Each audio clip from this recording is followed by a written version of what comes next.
No, there ain't no stopping us. Fly without boarding pass.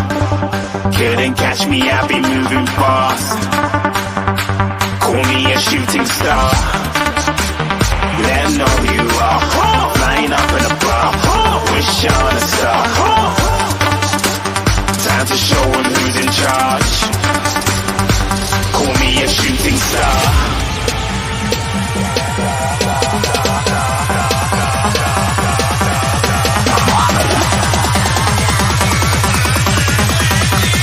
Shooting stars. Didn't even get to cross.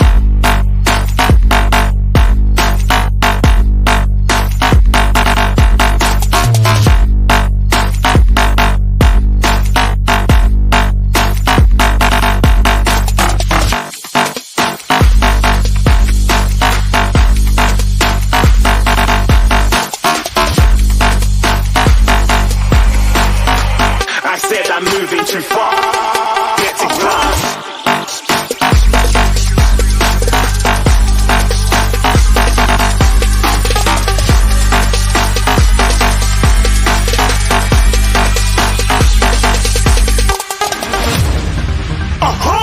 You're looking at a shooting star. Got more than a couple of people going mad, I swear they're rooting hard.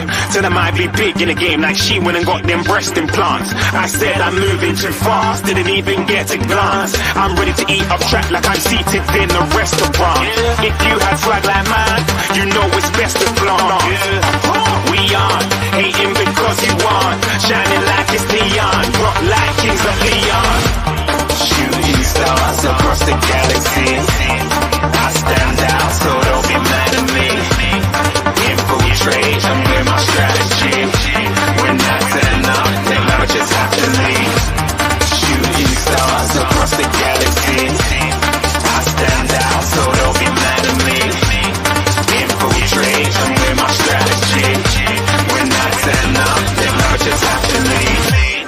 Yeah, shoot, yeah, shoot, yeah, shooting, yeah, shooting,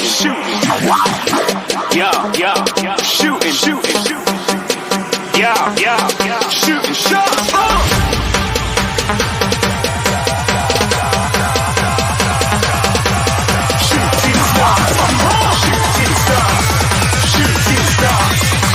Shooting stars. Didn't even get to cross.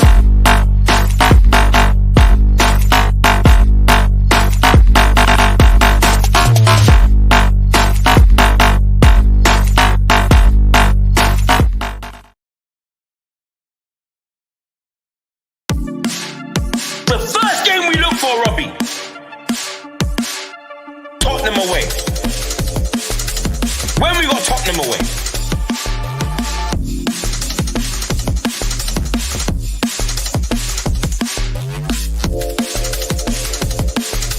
Tottenham away. When we got Tottenham away?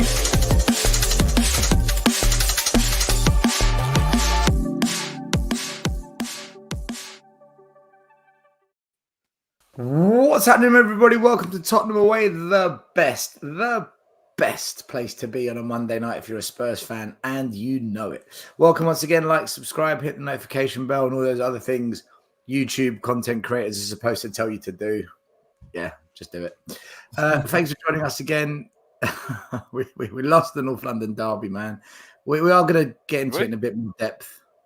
There's a rumour that we lost it. But before we begin, just a couple of positive things. And before I say hello to Iggy, JP, Maz, Lee, big up everyone in the chat. Thanks for being here. As always, I just want to quickly say hello and big up to Charlie. Came up to me after the game, fan of the channel. I said I'd give him a shout out. And Josh, who's one of the big up to the guy in the yellow jacket in the background. That guy too. the photo bomber. And to Josh, who actually does, he's in control of one of the cameras at the stadium. He recognised the channel, so I had a good chat with him. Top bloke, by the way, both of them. Big up to you guys. Big up. JP met a busker in the tube station who did a little jingle for Tottenham away and a little Levy out rap as well. So big up to this man. I'll play it for you now. Respect. A home and away every day, Tottenham away, watch as we play, off the top of the brain. Yeah. What's that Mauricios called again? What's the guy called? We want to get out. Chairman Levy.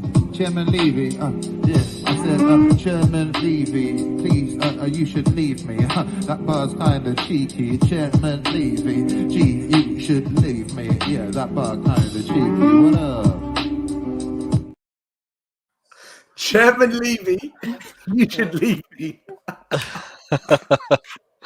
Brilliant. He was a top bloke, I have to say. Big up to him. And Big up. If anyone knows him, big him up, man. He's a wicked guy. Give him, drop some money in his hat or box. I definitely dropped some money in his hat, and if you see him Yeah. at Vauxhall Station, do the same.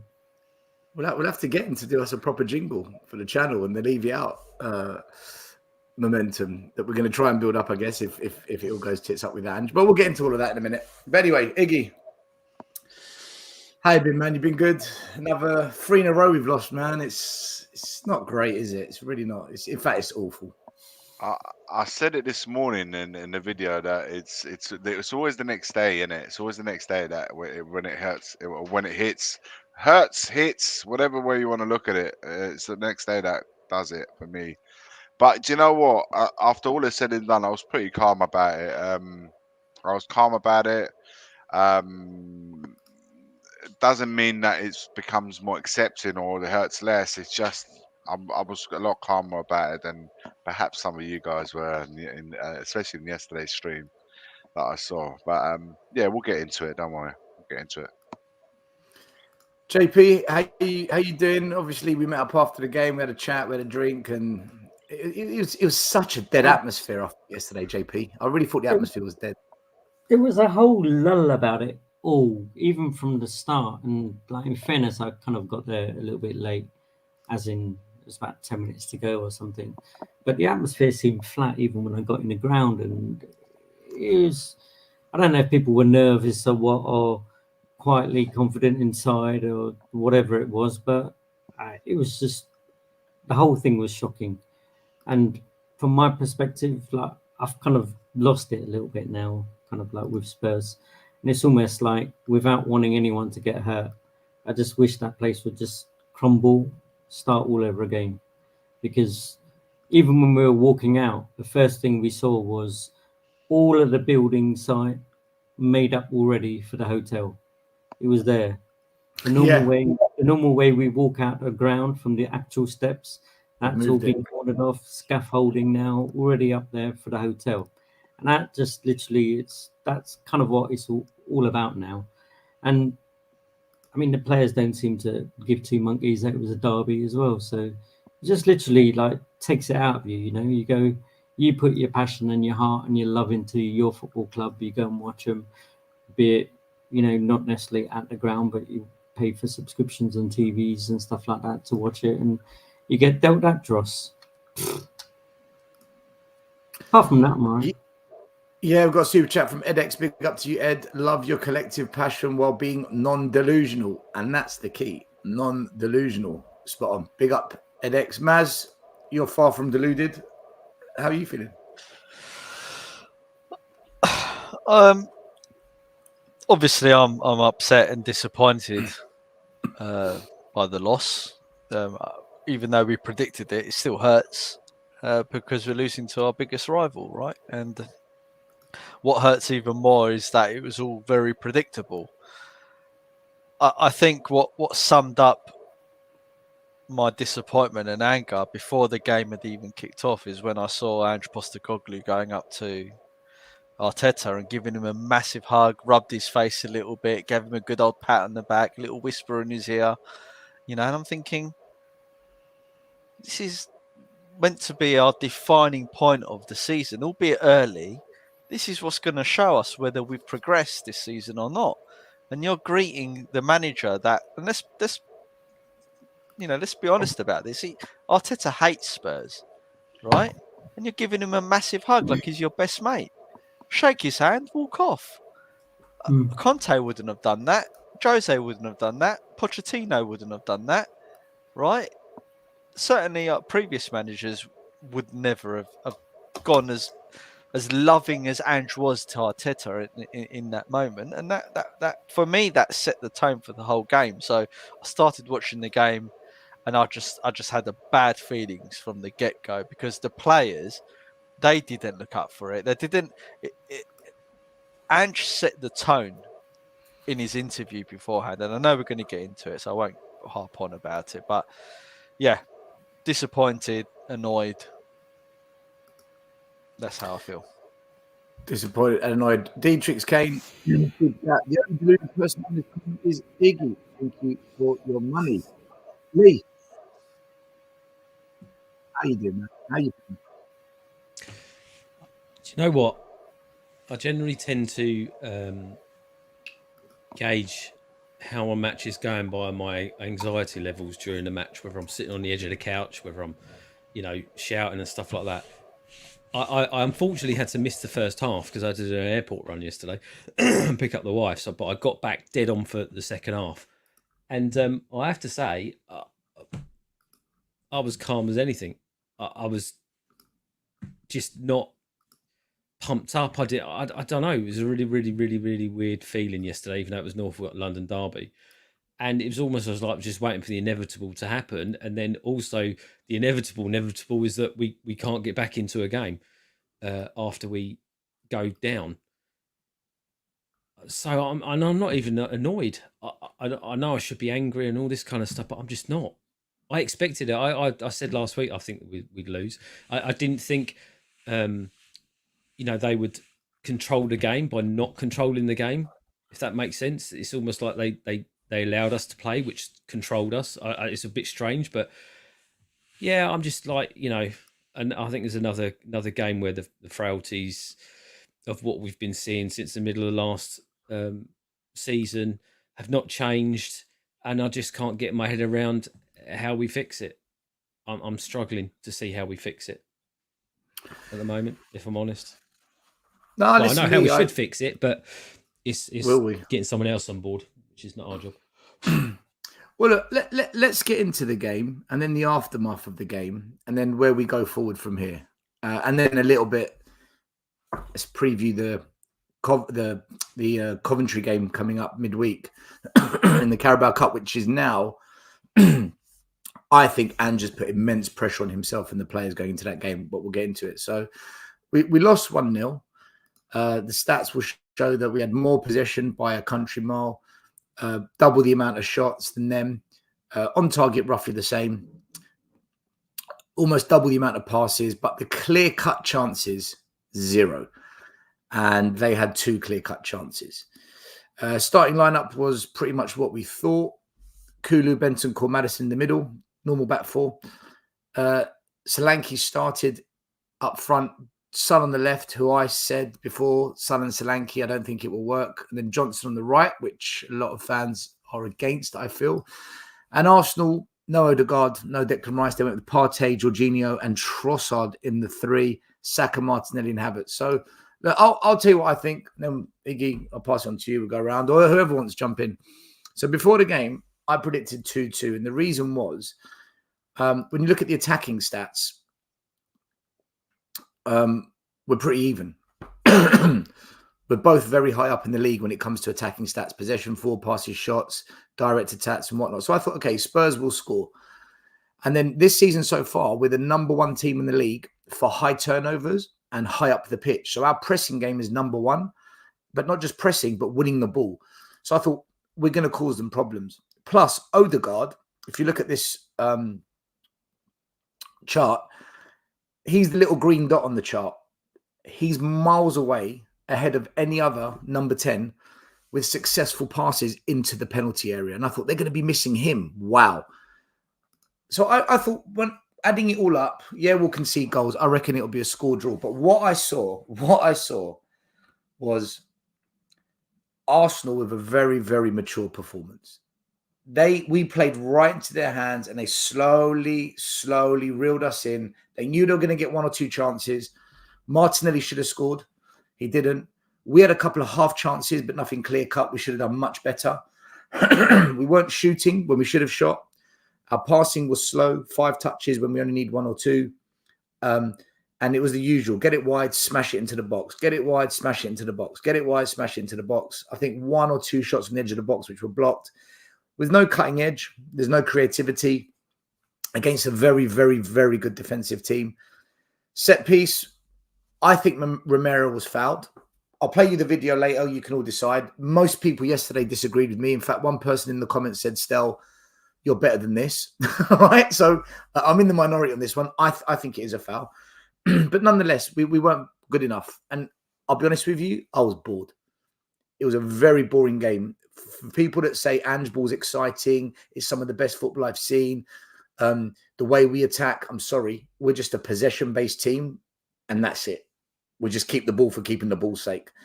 And against the top 10 teams, our record is diabolical. Our clean sheet record is diabolical. And I don't think Arsenal deserved to win it. I think a 0-0 would have been fair, but they took their chance. Defensively, set pieces became unstuck again, and we failed to create anything. The substitutions from Ange, I thought, were bonkers. You know, taking off Maddison for Werner. When he made that sub, literally half the south stand, this is what you heard. What the fuck is he doing? What? Werner? It's almost like that was it. It was like this. As soon as he brought on Werner, wave the flag, right? White flag, we're done. And Werner came on and did nothing. Absolutely nothing. So there's a lot of questions to be asked. Why have we signed Archie Gray? Why have we signed Bergvall? They're not getting a look in. They don't start games. So a lot of money we've paid for them too. The players that he has signed, Johnson, Werner, Odebert, zero output, zero end product. They're not at the levels. And, you know, these are things, guys. When on Tottenham TV, I complained. I moaned about it for the past 5 months, and I just get called negative. I get called, you know, deluded. Guess what? These players that I've been complaining about and I said are going to costed us. And my personal opinion, and Iggy, I'll pass it on to you or JP Masley. My personal opinion is this. Ange is absolutely screwed because the players that either the board have signed that he's accepted, which makes him a facilitator if he's accepted them, or the players he's signed, which means I've got big problems with his talent ID.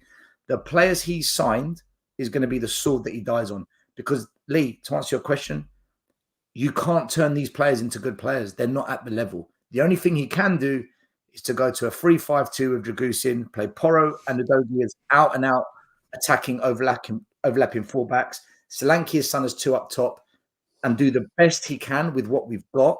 But if he sticks to his tactics and to this system with these players, against the bottom 10, we'll be fine. Against the top 10, we're toast. And I don't know how he survives that. That's just my view, guys. Go for it. Just before we go on to the match, I'm just thinking about this, right? Watching Tottenham turn up to a match right now is like watching your nan turning up to Sunday roast without her dentures. She might not be. She'll give it a good old go, and it might be a bit messy, but she's got no bite. There you go. Hello, country. Yeah, Lee, you're right. There's no cutting edge. There's no bite. We're toothless. We're toothless, and it's because the front three are crap. They're not good. Do you remember what fans said after the Newcastle game? It's because Solanke wasn't there. If Solanke was there to get on the balls, if Solanke made the runs that Son didn't, because Son wasn't making the runs, you wait and see. Tell me what Solanke did other than hold up the ball a bit. What did he do? Yeah. Still, my view on the whole game was, well, let me break it down. A predictable lineup, right? He goes in near enough with the same team week in, week out, and he will tinker around the edges. So Arteta knew exactly what he was going to see when he came to Tottenham Stadium, right? He knew that Ange was not going to change our tactics, adapt in any way to Arsenal, right? The blueprint is there. This is how you play against Spurs. This is how you beat them. Arteta also knew that he had his best players out. However, and this is what I've heard from a lot of Arsenal fans and pundits, is that he sent that team out saying, you've got no excuses. If you're on this pitch, you've got to perform. This is how I want you to play. Maz, can I quickly show something directly to what you said? Yeah. In his press conference, he said, "I didn't sleep. I had a clear plan. I had to change everything." There you go. Right. So he adapted. Right. He adapted. Fine. Yeah. Right. And these players went out there with intent and purpose. Arsenal, to me, they look professional. They look calm. I wouldn't say they were up for it in a sort of an aggressive way, but they did look up for it in a way that we know how we're going to beat you guys and we're better than you. Competitive right? way. Yeah, competitive. That's what they looked like. Spurs, on the other hand, we started that game and we just looked. It could have been any team. We looked like we were doing exactly the same patterns of play that we do with every single other team for the last year and a bit with Ange. It didn't look any different, right? The two inverted fullbacks were inverting at the same time again, right? So even the tactics had changed a little bit from the previous games where he only let one inverted fullback go up at any one time, typically. Maddison, he was getting on the ball trying to create something, and there was no movement up front ahead of him. I think Bentancur, done okay, but his yellow card held him back for the rest of the game, and he got subbed off. And I don't know why he got subbed off, because whilst he wasn't doing anything great, he wasn't doing anything bad either. So I'm not sure why he got subbed off. Porro didn't really do much for me, and I think his crossing was poor. Odoji, I think, had a solid game, albeit Saka did do him a few times, but I think generally he done a good job. But going forward, he didn't really do much. Son was anonymous. Johnson was his normal useless self. Solanke didn't do anything special. Look, he's meant to be our star player now, and you buy a player like that to turn up in the big games, in the big moments. And he's had 2 moments in the first game he played against Leicester and he didn't put them away. And now he had another 2 moments against Arsenal and he didn't put them away. I'm sorry. I understand that he's been in and out and he's maybe getting used to the team and the tactics and fitness and all that. But this is what you're paid the big bucks to do, to score. And he didn't. Maddison, for me, whilst I don't think he played bad, he just does not control the game like I think he should control it. He almost like he'll grab the ball, look up, like see that there's nothing happening, and he'll just pass it sideways. But he should be almost telling people, look, make a run, make a move. But it doesn't. He's like a little kid. He's so petulant, right? He just moans rather than takes up that role of being a captain or vice captain in his area of the pitch. He's got no leadership about him at all. He's just like a petulant child. Son didn't do any shouting throughout the whole game. It's almost like he's given up. Son, it's almost like he's like on his thinking about his retirement from Spurs. Son for me at the moment. Johnson, he's Beetlejuice, basically. I don't know how he's made it in the Premier League. He's useless. Near enough every player, Romero, I know we're going to get into, every single player exhibited all of their worst traits. And there's nothing that tells me from last season to this season that they know the tactics any better than they did before. In fact, their execution of the tactics is deteriorating week on week on week, no matter what the opposition is. So my feeling on the whole game is just Ange hasn't got a clue. I think the players have lost confidence in him. I think they've realised that it's not working. I think they realise that they're not picking up the results. The stats show that they're not picking up the results. So what have they got to play for? Nothing. So they're just stagnated. Like Ange is stagnant, they're stagnant too. Wow. That's as damning as it gets. kind of half like pretty much everything that Maz just said really does sum up the fact that I think just going on what Tony Rodriguez said was that it seems like the players don't care anymore, and he's lost that dressing room. Now, how much do you, how true is that? That game yesterday, every one of those players realistically should know Arsenal Tottenham is a fierce derby, and they need to, even if they're kind of like under par on skills and things like that, they need to give aggression, they need to give everything, they need to run around that pitch and try and win every single ball. And for them even not to actually put it in any way whatsoever. And like I heard people saying, well, kind of the fans need to get behind them. But first off, the fans go there and they want to see the players on the pitch do something, and then 100% the fans will get behind them. But if the players don't do anything, how can the fans really get behind them? We do our damnedest by singing songs and all kind of like all of our famous songs, but if they don't do anything on the pitch, there's nothing really to get excited about. I've heard Stell say he gets bored there, and I'm getting to the stage of getting bored there now. I'm sure a lot of people are, except for the people up top who like to see the crowds and like to see everyone go in and kind of like use the tills. But it kind of, for a game like that, and I mean, in terms of like, I was half thinking about this the other, kind of like yesterday like on the way back on the train. Nothing changes, right? Even if we get rid of him, nothing changes.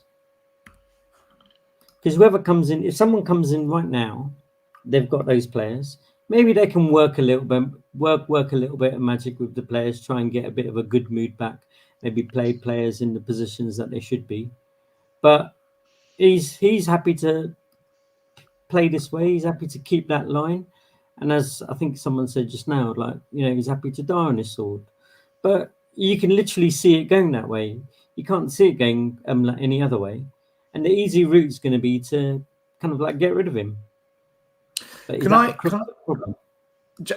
So regarding Ange getting rid of him or getting sacked if it carries on, we're not there yet. But if it gets there, Romano came out today, our friend. Ange Postecoglou is not in any danger of losing his job despite Tottenham's slow start to the season. The club's project is all centred around Ange. Even if it has been a difficult start to the season for Tottenham, they are 100% trusting the manager. Now, I don't trust any journalists, as you probably know if you watch this channel. But do you believe that? Or are these kind of feel-good vibes that are being put out there to just kind of calm fans down that are beginning the whole Levy out, Enoch out? For me, it's right. For me, it's the right thing to do. Even if we keep using Iggy, even if we keep falling a board of people, owners, club, they have appointed a manager that they wanted to rebuild with, and whilst it has not yet, of course, the results have got to be better. Of course, they've got to be better. We've got to start picking up points because we're currently 13th in the league. The mood of the camp is not the greatest because we've now endured the third North London derby defeat in a row. Whilst I understand all of that, I think it's right that the club, who went all the way to Scotland to get Ange Postecoglou's signature, a manager that we all knew very little about prior coming to Spurs, other than the little that we knew from what he did at Celtic, and they went all the way and signed him. So it's right that they stick with that manager. How can anyone rebuild these players? But that's something that perhaps we need to like look a little bit into it a bit more if we have time to. But right now, I think it's the right thing to do. So when I say I'm glad, and I'm glad that Romano put that tweet out because Iggy, it's right that Iggy, the investment in the manager is followed through. You can't get rid of. It should come from the board, though, shouldn't it? Not we made all these Romano. signings, yeah, but we made all these signings in the summer, and we're 3 games into the season. That's not. Well, listen, whether we I'm- think they're Iggy, good it's a or weird. rubbish and stuff like, whether they're good or rubbish on that, you have to give them the time. And let's be honest. So do you Let's think be honest. Timo Werner's going to come good then? No. Listen. I was against that signing. I was personally against that signing from the get go. So when we talk about rebuilds and we're bringing in Timo Werner back and we're bringing in and he persists with Brennan Johnson. You're talking about the players. You're talking about the players. I'm because talking they're about. part of the rebuild. I'm talking about the club sticking with the manager that they chose to put in charge. They have to stick with him now. They have to stick. Okay, let me ask you another with question, what Iggy. they chose. Iggy, let me ask you a question. Fair enough. You think they've got to stick with him, but do you think they're saying this And as be well? held accountable. Be held accountable when the time comes. If it turns out good, and if it turns out bad. Different. Do you think they're saying this because the fan forum is coming up, and they're It's got to be something to do with it still. and They and should the be heat? coming out and saying it themselves, It's, right? it's too early in the season. We It's win only against 4 Coventry and games. Brentford before the Something's fan triggered forum comes this. round. Yeah, but we win against Coventry and Brentford before that fan forum come. Everything's rosy. Yeah. Yeah, it is too early in the season just to sack him, right? They have to give him at least as long as One Day Ramos had, which was 8 games. Well, right? Nuno got 10. Nuno got 10. 10, right? So I think 8 to 10. 10's a right? good. Right, After but 10 games, you look into it. But you know, the stats are floating around. I mean, I'm not on Twitter or X, but you know, the social media and everyone's talking about how bad the stats are, and these are stats that the club are going to be very well aware of, and Angie's stats are absolutely shocking, right? And there's no way a professional football club, and certainly Daniel Levy, is not going to be aware of how bad his stats are and where this team and the club is going. Because from Daniel Levy's perspective, he'll be thinking, I've just spent 365 million with you, refreshing the whole damn squad based on your vision, and it's not working. That's all he's going to be thinking Whose vision about. now? That's Are we sure that it's all Angie's vision? Are we certain of that? I agree, and good point to come into. Ange and Levy are aligned on their vision. I think they're one in the same person. So they should both be held accountable. So I agree. If it doesn't come to fruition, the manager should go and be held accountable. Can we look at this, please? He can only be 50% accountable then. Look at this. Right? Ange's 22 wins. The 22 wins he has had, 17 are against the bottom 10. Right, you can see them all there, and only 5 come against the top 5, the top 10, of which Liverpool was the VAR debacle. His win rate compared to Conte, Poch, and Mourinho, he's below all of them, and they all got sacked. And it's potentially going to get worse, right? Because in the next 4 games, if he, or 5 league games, if this continues, it's going to be shocking. His win ratio. We'll win against Coventry and Brentford. The reason why, fingers crossed, it's live on Sky Sport. We'll win against Coventry and Brentford. We'll watch.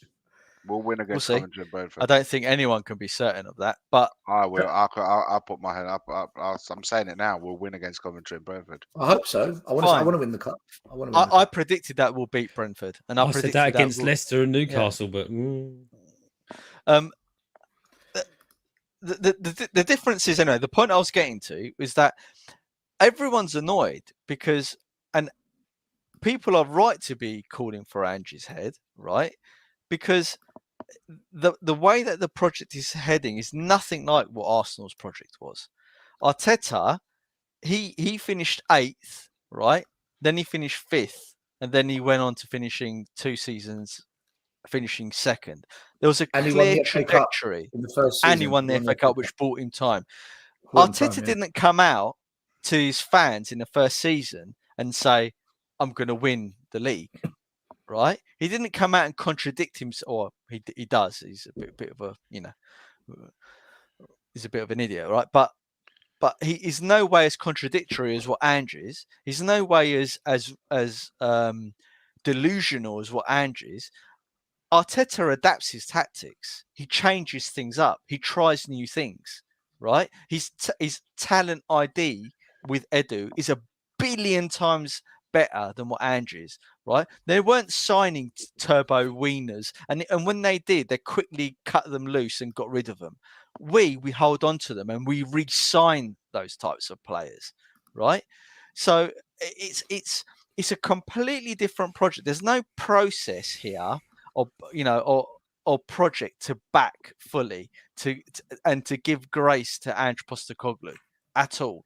It's a completely different project to what Arsenal went through. So for me, Ange won't get sacked because he's the cheap option. He's the controllable option, unlike the likes of Mourinho and Conte, right? He'll be around till the end of the season. I can't. My main concern, which is what we've seen since middle of last season, is unless he changes, his stubbornness changes, I don't see how we get out of this. Because even against some of the lower I know everyone's expecting us to beat the lower teams now, but the problem is those guys do exactly the same as what Arsenal did yesterday, and then go and nick a counter attack or a corner or a free kick or something like that, which we're susceptible to. Then they can nick the wins as well. Everyone's got the blueprint. Everyone's got the blueprint on how to beat us, or a couple of ways of how to beat us. And he's got to change. Now, the problem is, and I'll say it like it is, we don't have a football board that is football orientated, right? We don't have people sitting there like Levy in that, because Levy, by his own admission, wasn't into football before he took over this club. Probably sitting there probably can't see the issues that we see with the way that he sets up in the tactics. So they're getting their feedback from other places, probably from fans, and see, the kind of things, shoutings on social media, etc., etc. So this early in the season, after only 4 games, unless Levy's actually is watching it, and the guy that's used to come into our chat, and Donna and that are the real people, then as far as they're concerned, it's it's just a bit of a dip. But but this has been going on since the middle of last season. This isn't 3-4 games that we've got here. This is 36 games watching this, apart from the 10 where we had we got results, but I wouldn't say we were necessarily fantastic football, apart from a couple of matches. The consistency with us is just not there. And and for me, he's got to change. He's got to change. I just want to elaborate a little bit on what I was saying earlier on. It's not what I would do. I was just saying, I think the board, the people that put Ange Postecoglou in charge, given what they knew and what we all knew and everything else, they decided that he was the best option post Conte. So I believe that I'm not saying that's what I will do. I just want to make that clear, guys. I'm not saying that this is what me, Iggy, will do. I'm saying the board should back who they put in charge. And what I mean, they backed him by getting the players. Perhaps they wanted. I don't know. Financially, they put money in it for sure. They have. That's one fact. Is that they have spent money under Postecoglou in bringing players in. Whether there was a joint decision of bringing those players in, or whether we will never know. We don't know. So, as far as I'm concerned, both board and Postecoglou have equal responsibility, because I don't know any different to who brought those players in, like Werner and players like that. So for me, once you've done all of that and you've got a manager that's 3-4 games into the season, I think right now to get rid of him is wrong. But that's because I believe the board should back him, despite of what I feel or any of us feel about it. Secondly, going back to what you guys alluded to earlier on about the tactics in the Arsenal game. Look, for me, I didn't see a team that went out there to play for a North London derby. I think what's happened is that Arsenal are still our rivals. I don't think Arsenal see us as rivals. I think Arsenal's rivals are the Man Cities, are the Liverpool. They've moved on. Those are their rivals. They might be like the North London, you could call the rivalry there. But in terms on the pitch battle, they don't see us as their rival. We still see them the same way perhaps West Ham and us are. That's how the best example I can give. Secondly, the first 11 that started, Bissouma aside, it's our strongest 11. Now, how you place them on the pitch is completely different. But for me, that's the bit. I'll probably include Dragusin in that. how I will do it, I've always said it. The best players that we have available tells me that we should be playing with the back three. All our three centre backs should be playing. The wing backs, Udogie and Poro, should be allowed to do what they should. The outfield will be better, play a bit further out the pitch as wing backs. And still said it earlier on. And they've played two up front because you cannot rely on one forward who is not Harry Kane. The one time you can play with the number 9 up front by himself with the two wide men is if you got somebody that guarantees you 30, 25, but 30 Iggy, goals. a manager won't do When that. it happens, That's the problem. right? This is the problem that Postecoglou So how for can me we stick with him? is the flexibility. No, not we. The board have to listen How to can what I'm they? saying. Yeah, but Iggy, I Because really they need need to to come back. in.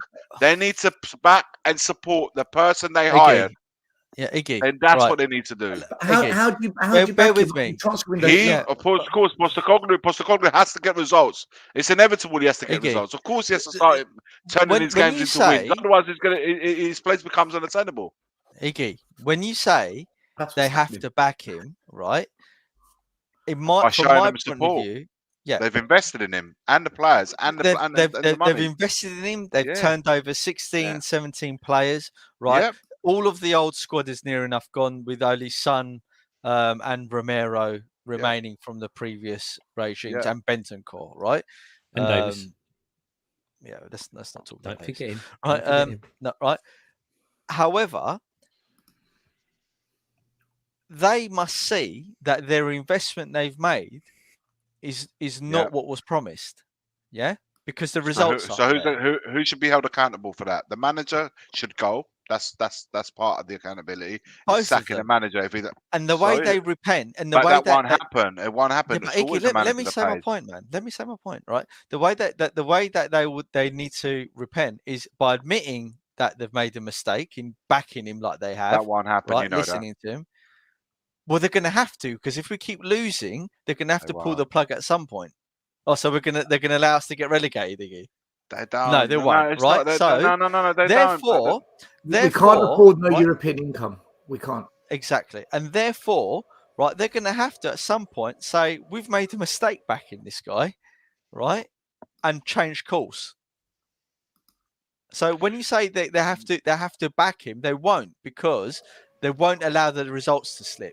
There's just no Ryan way. Mason 3.0, mate. Ryan Mason 3.0. They have admitted failure by sacking the last 15 managers. Ryan Mason incoming. Yeah, that will happen. And then listen, the bottom line, the Spurs, the biggest issue that I feel that we have, other than the fact that we're not scoring goals, we're not shooting on goal and all of that, we've mentioned it to the high heavens. The problem that we got, that we try to squeeze the opponents in their half, and what's happening with Arsenal's biggest, for me, one of the biggest factors of their wins, other than the fact that they score from the set pieces that we didn't prepare for, blah, blah, blah, blah, blah, is the fact that every player, when they lost the ball, they all ran to get behind the ball because they knew they couldn't leave Spurs any space. What's one of the strengths that they have is the wide areas. They've always been strong in the wide areas, both the fullbacks and wingers. And where was we most weakest at? We was completely ineffective on our right side, our strongest side, completely ineffective. As Udogie was and Son were completely not as bad as our right side, but we was just as ineffective on the left hand side. And the problem with it is that we tried to stifle. They're playing their half. What's happening is by playing in their half, by trying to squeeze them in their half, we actually ended up stifling our best players. Son can't get into the game. Maddison's having to drop inside his own half to pick up the ball to get some space.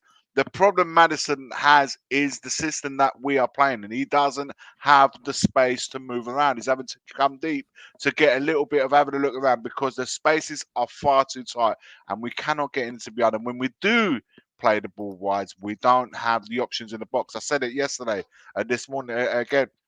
Solanke's the only body in the box. So who we're trying to, it's very difficult when you've got 5-6 bodies in the box and you've got one player to aim at.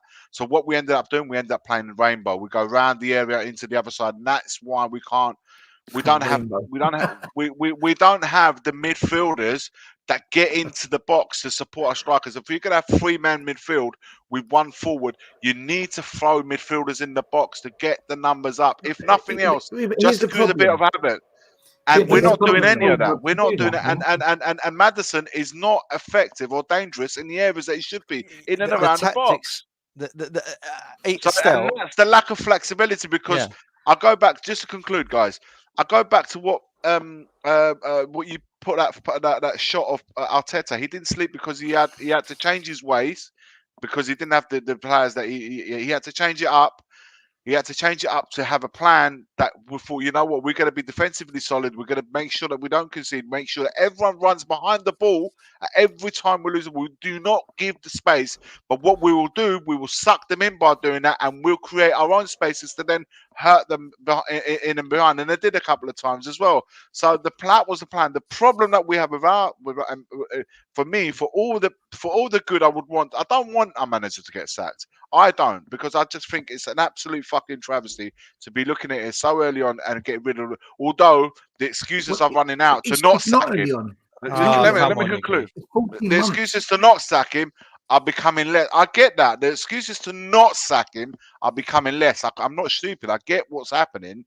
I do understand. But for me, it's an absolute tragedy to be. And the biggest thing for me is whilst Arteta showed the flexibility to change it up a little bit, we've become too predictable. Teams are now understand how we play, and I said this on a Sunday night video, we do not have a plan B.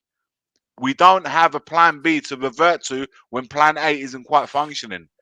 Once Iggy, plan A, right, plan how B can you is say you don't want to non-existent. sack Ange when Ange is the I don't want our ultimate manager to be yes man? sacked. I He's don't an want our ultimate manager. yes man. He's in lockstep who- with Levy. But listen, like I said, if we're gonna start getting rid of if we're gonna start doing a cleanup, I'm talking about sacking people, Ange can't be the only one getting out of that door. He can't be, man. He can't. No, But, Levy We have to must agree with leave. that. We can't Dan, keep doing this, man. no. Wait, Maz, Conte's 1 second. given us the blueprint, right? Maz, 1 Conte, second. I just want to say one thing, right? I want to make this clear. If Ange goes, it is full on Levy out. I mean, full blown, right? I've already look. So I've started a poll. If Ange is removed, many fans said this is the absolute last chance. No one's going to do shit. No one's going to do shit. Now I'm going to talk to you. Now I'm going to talk straight. Okay, no one's doing shit. Okay, we'll talk about what they're going to do in a second. But I said, yes, we start the protests up. No to protesting or one more chance. On Twitter, 80.5% have said start up the protests. And on YouTube, it's 76%. I'm not saying it's going to work. Right? I'm not even going to go down that road. You know, a lot of fans, when push comes to shove, None of them won't turn up, right? But what it will do is this. If they get rid of Ange, individuals like myself, like Brian Daigle, and others who've been very vocal about this, we gain another 20 decibels of noise. We can now start putting pressure on a lot more people in the community, which then they can't hide from it anymore. So I do think, I'm not saying we'll get Levy out, but if Ange goes, I'm not going to sit here and say, yes, he's gone, you know, get in Tuchel, he can work with them. No, I'm going full-blown Levy out, full on, in the stadium, out the stadium. We're going to go back to the Conte way of when it was all turning toxic. So there will be the same people there. It will be the same people there. You know what I'm talking about. I'm not letting anyone get away with it, though, this time. Because we shouldn't have stopped those protests. Because what happened was when Ange came, everyone just calmed down because the pre-season we looked good. The first 3 games pre-season with Ange. And Mickey van der Ven looked amazing on his debut. Playing attacking football. We won 10 in a row. Right. When we won that 10 in a row, all you saw online was, where's the purple and gold mob? I can't hear Levy out now. Where are you? You see, it was the manager that was at fault. Get a proper manager that can work with players, that can teach them attacking football. Look at the difference. All of them now have got no legs to stand on. None. Because it's happening again. And if Ange goes, they can't say crap to any of us about, but this manager, look at what he does. No. You did that last time. Do you understand? This time it is different. It has to be. It has to be. If Ange goes, right, we're making an assumption. If he stays and he turns it around, brilliant. I don't think he can, because I think the signings he's made are going to let him down. They're not good enough. I've seen this film before, man. I've seen this film Exactly. too many times. I've That's seen the this film too problem. many times. That's And the problem though, with seeing the same, the problem with watching the same film over and over again is looking at that same film and expecting a different outcome, a different You know ending. the ending. The ending's the same, man. You watch that same film, you cannot tell me you expect that ending to be the same. The ending will be the same. The outcome will be the same. It doesn't change. Just all you're doing by watching the same film, you haven't got it the first time round, which is why you're watching it the second time round. You missed something along the way, but then to expect the ending once when you've seen it already, is for me. We all It's sat here, crazy. Ricky. We all We've sat seen this here, film right? like 15 times now, right? Enough already, man. We Enough all already. sat here as fans, right? We all sat here as fans towards the end of the last season as the wheels began to fall off. And we all agreed it's Ange's first season. Look, he got fifth. Let's give him some credit. We're not happy with what happened in the Cups. We bottled top four, so questions need to be asked. And we all said, let's wait and see what happens in the transfer window. At the end of the window, we will judge. Well, we've seen now. We've seen. It's a shit show. Yeah. If we had signed Eze, Paulinho, Neto, Caravascalia, those kind of players, are we going to be having these conversations right now? We would have beaten them. If Ange's that yes We man, would have how scored much against power? Newcastle. How much power do you think he has over every single transfer? I'm not listen, guys. Understand why I'm asking these questions. If Ange's a yes man, how much power does he have on the transfers? I'm not saying he's completely absolved of any responsibility. I'm not saying that. They can't be given all the responsibility. He has the same power as any other manager before him, but the power he does have, he could, if they're not the players he wants, he needs to kick up a bloody fuss. Exactly the same type of fuss that Pochettino did near the end, that Jose did near the end. In the end, yeah, and he's who knows coming near the end. Ange might do that near the end. We don't know. We don't know. Mate, he's coming on TV and telling everyone, I always win in my second season. But that's because he was. Win. But that was chest. At the end of the day, that's what he was. He was pushed in the corner and he's come out swinging. He's feeling the pressure. Yeah, man, he was rattled. Of course, he was rattled. It was straight after the defeat, North London derby. He's getting asked about, are you going to win in the second season? Are you going to win in the second season? A microphone in front of him, microphone behind, he set microphone himself up, and then back again. Of course, it's going to come out with chest. What do you expect him to do? Set himself up. He set himself up. I agree, Maz. I agree with you that he set himself up. He's now come out publicly saying he always win the second season. I agree with what you guys are saying, but what I'm saying, look at it from that moment. Unnecessary pressure. It was pressure. It was after the North London derby defeat. He knows that everyone's going to be down after that defeat, and he's got a microphone going 2 or 3 times behind him, guys. Are you going to win the second season? You're going to win, and of course it's going to come out with chest. The ego comes out, man. We'll be all be the same. He said before the game, the Arsenal game, they're all big games. You know, this game isn't any different to the rest. So now you've lost this one, and the media are going to extra scrutinise it because it is a North London derby. You can't react to it. You can't react like that. Let's get one thing straight, right? The first season, all of the media softballed him for the whole bloody season. They built him up, right? They were licking his ass, right? They were saying, "Oh, Ange knows what he's doing. Look at the amazing football, right?" And now he's getting scrutinised. He doesn't like it. We can't defend him now. He's getting scrutinised by the media.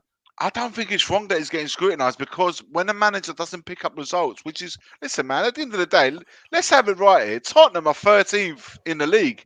13th. That's a fact. So how does, I understand fully why he is, and he should accept that. He should accept to be scrutinised, and he should be thinking about the next game and how he's going to turn it around by beating both, making sure absolutely that we don't go out again second year running. It is so early in the season in the cup, and then absolutely go and beat Brentford. I think we got them at home, if memory serves me right. We got Brentford at home. So the next 2 games, you cannot fail them. You have to win them, and then we you know, according anyway, I think I couldn't remember what the next one. That's the Europa. So Karabag. Then we've got United. So then we've got Fenerbahce. We have to go away to United, having 3 wins behind us. We've got 6 games in the next 2.5 weeks.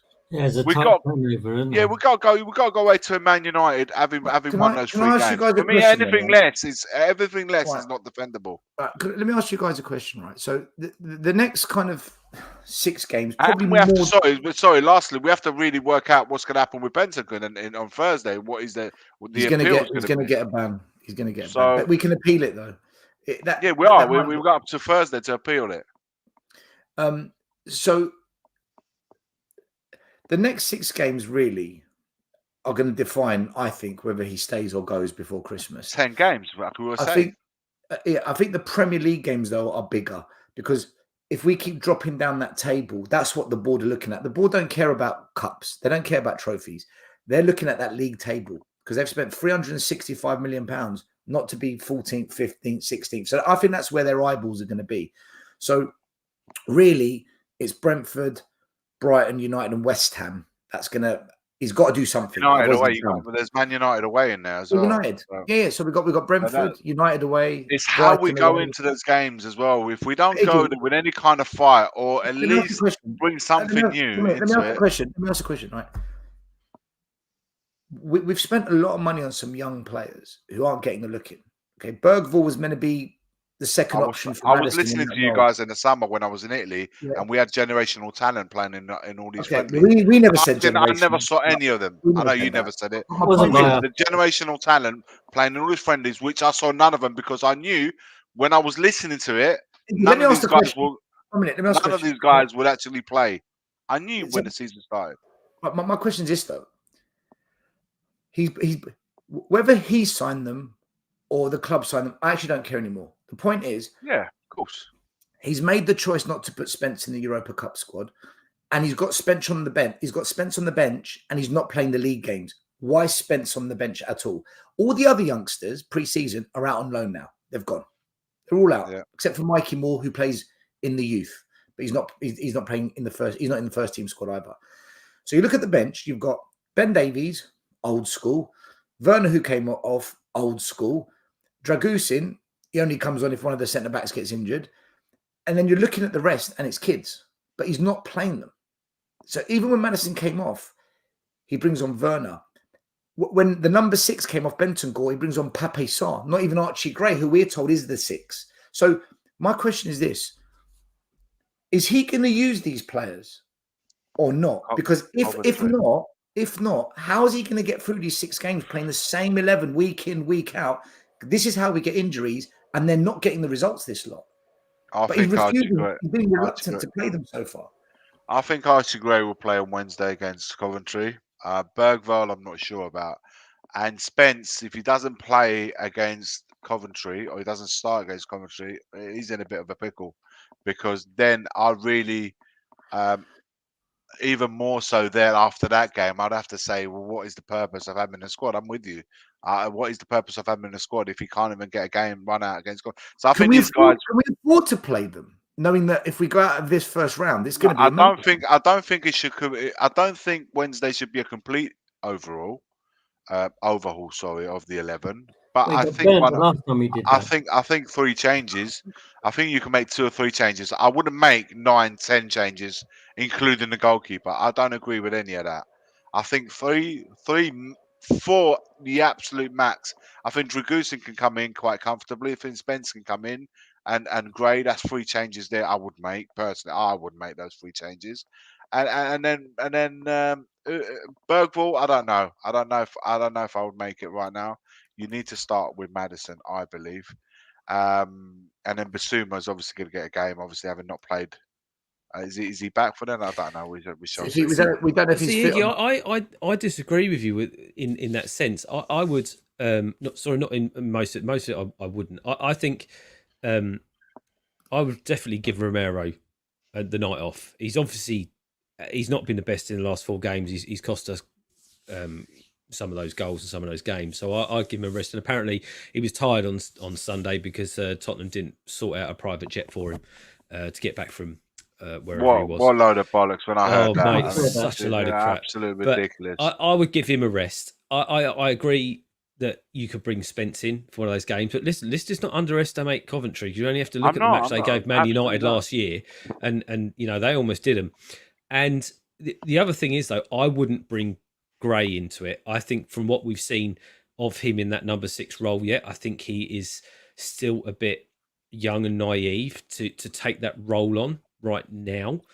I would, though, bring in Bergvall and play him with Maddison as an 8 and a 10. I think Bergvall's got the... I think he's got the better...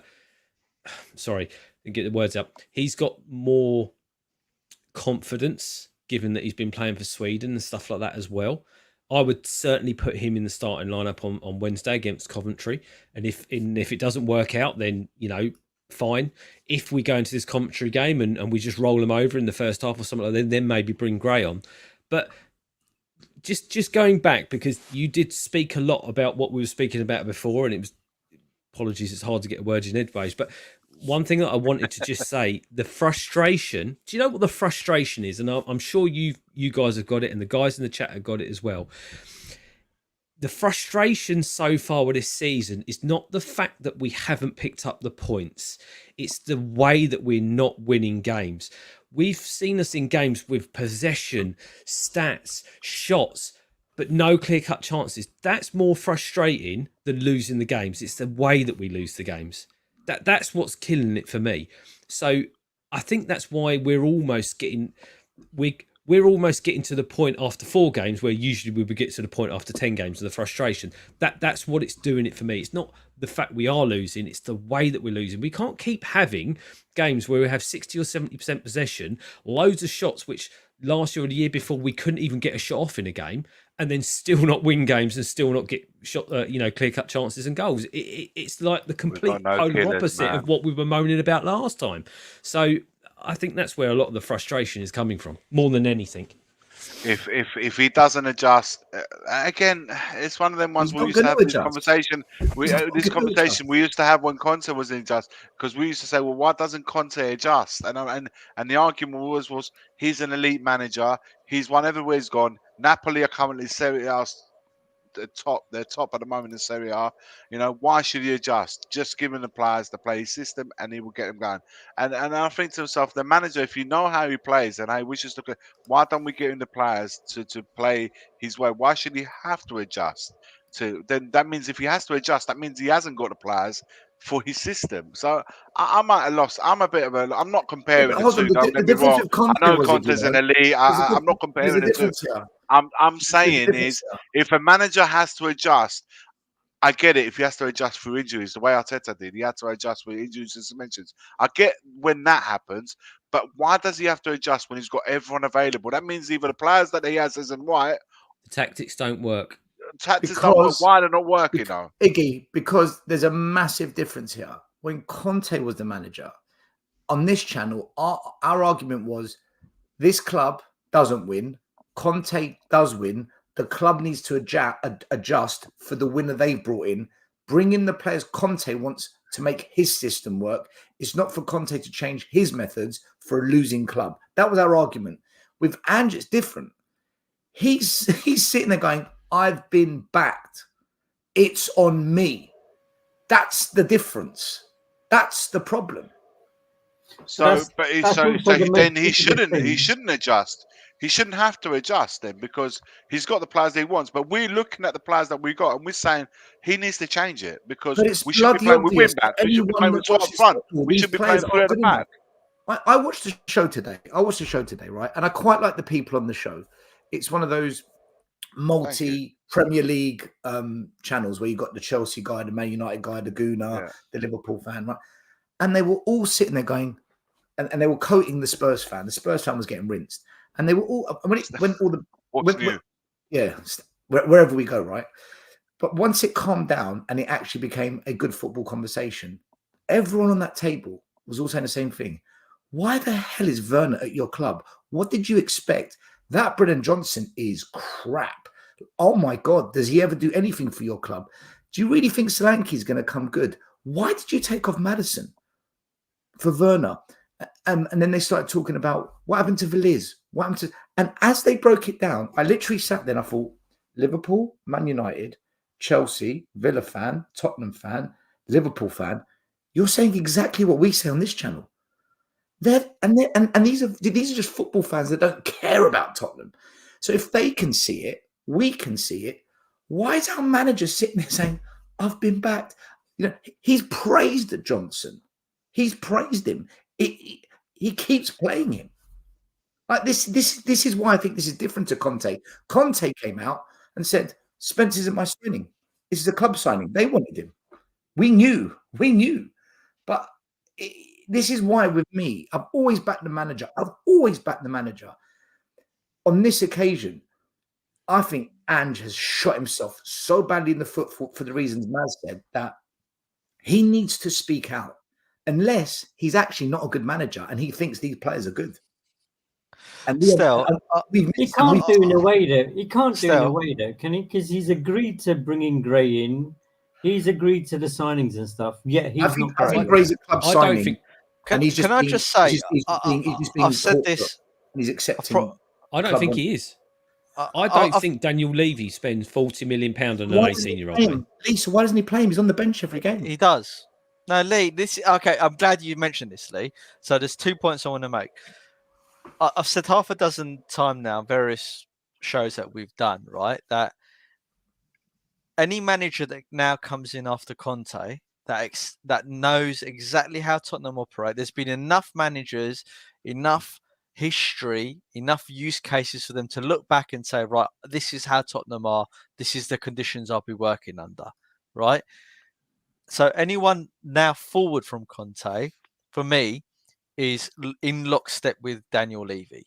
Therefore, they won't get the same grace as what I've given other managers in terms of my absolute backing for them, right? Because they've had the warnings and they've accepted it. The next thing is, right, is every player that signs for Spurs goes through the board and Levy. Every single player, right? The recruitment team and the football director and the manager identify the players and they pick the ones. The negotiations happen, right? And then when the deal needs signatures down, right, it will go up to the board for them to sign off. Now, Levy he's either stepped away from it and he's just going to sign it off on a very little information and say, right, I trust in you guys. I believe in what you guys say and just sign it off. Or he's going to say to them, okay, you want me to spend 40 million on Gray. Why? Right. And then Lange, Flange, Munn, Dunn, whoever, right? Whatever permutation of names will say to him, yeah, we think Gray is this, this, and this. And he'll be like, all right, fine. It's within your budget. I'll sign it off. Right. So he's absolutely in lockstep with them. There's no way that Daniel Levy doesn't know what players are coming in. And we know from history that Daniel Levy's strategy is not to buy these world-class players or really proven quality players, because he's never done it, right? And when he has done, it's so few, right, that it's almost out of character for him to do it, unless it's a deal at the end of the window. So I don't buy this, that Daniel Levy doesn't know what players or that he wouldn't agree to players coming in. There's no way. This is the guy that wouldn't leave the guys to build a stadium without him moaning that, I don't know, a tile was out of place or a screw wasn't the right colour. And you're telling me that he's just going to allow £40 million young player to come in without? There's no way. There's no way. I didn't say that he wouldn't allow him to come in. All I was saying is that it doesn't really sound like his MO to spend so much on a very young player. Because listen, at the end of the day, if Bayern, Madrid was stiffing around this guy and it came out that we paid 18-20 million pound for him, and you think straight away, right, that's a Levy signing. Levy's straight away going 18-20 million. These people are stiffing around him. Give him a couple of years here, get him some first team action out the year after. You know, sell on value is going to be fantastic. To pay 40 million and then not actually give him any game time right now doesn't make sense to me. It doesn't fit Levy's MO. I don't say that he doesn't know about these things, but I think there was an element of, no, I can't. I'm going to take that back. I'm not going to say it's got to be an element of Ange, because if Ange believed in him, then we would see him playing him as well. That's what I was saying. I understand he's not playing him. Lee, I understand your logic and it's sound, but there's an immediate rebuttal to that. Jed Spence. Levy made it his mission to sign Jed Spence, right? And initially it was meant to be a 10, 11. No, it went from a 7 or 8 million pound signing. Then it went up to like 11. Then it went up to 15. Then they ended up spending 20 something million. Levy made it his mission to sign him and he never got game time. So he's got form with doing this, paying over the odds for players that he thinks may be the next big thing in the future. So why wouldn't he do it for Gray? Because I just think that the price tag was a bit too much for an 18-year-old. But hey, But then he I'm spent happy 65 million on Richarlison and 65 million on Solanke. Yeah, but he was Well, hold Brazilian on. number 9, wasn't he? Technically speaking, Archie Gray, Richarlison. Archie Gray cost us 25 million, right? It was 40, yeah, because of the minus 10 for Rodon plus 5, I think, was certain criteria to be met. So it wasn't quite 25 million once you balance it out, but still, it's a lot of money. He's the fourth most expensive under 18 ever. So should we not be counting him as a? He's in the group with Nico Williams. Summer signings, then he's in that group. Should we not be counting him as a summer signing then? He is a summer signing. And he's one of our main summer signings. So's Odegaard, so's Bergvall, so's Solanke, so's Yang. And see, another kid who's coming in January. Is he going to play? We've got another 18-year-old coming in January. We know what that signing is still. Let's say it for what it is. Well, yeah, some people say it's marketing, but I mean... Well, it's meant to be... We know that certain players' tenure is coming to the end and they want to keep that market open. And this kid is the next big thing out of that market. I'm sorry, I'll say it how it is. That's exactly what... But let's hope that he comes in and, again, he can play in the K-League as much as he likes. He can do whatever he likes in the K-League. The difference between him and Son is Son was playing in a European league, very similar to the Premier League, whereas this kid, again, is another one that's coming from Asia, comes into the Premier League. It's a completely different kettle of fish. He could be an absolute superstar out there, but over here, he could just be another one that gets swallowed up by the brutalness and the physicality of the Premier League. So we'll have to see. But if you ask me, am I excited about him? Well, let's be honest. If he does what he does, what we see that he's doing out there, does he look better than Werner? Yes. Is he a younger, fitter version of Son? Hopefully. Maybe that's the succession plan for Son. We'll just have to see, won't we? Whilst we're talking about Son, I want to talk about Son, because another thing I've noticed in the stadium now, and I keep my mouth shut when this happens because I know I'm going to start arguing with people, and I don't want to argue with people in the stadium because it's going to get silly. I've noticed there's certain players who are coming under a lot more scrutiny and who are being called out, and they're not new players. Son is getting slammed. Maddison is getting called out, and Udogie is getting a fair bit of. He did this game, didn't he? I definitely heard lots of noise. Yeah. So it's happening in the north and the south stand, and of course Romero. Now, for me, and I'm going to tread carefully here. I think Romero's a top defender, but I also admit his lapse of concentration or drifting off has cost us goals this season. I think Udogie, I've seen enough, and maybe just call it the scout's eye.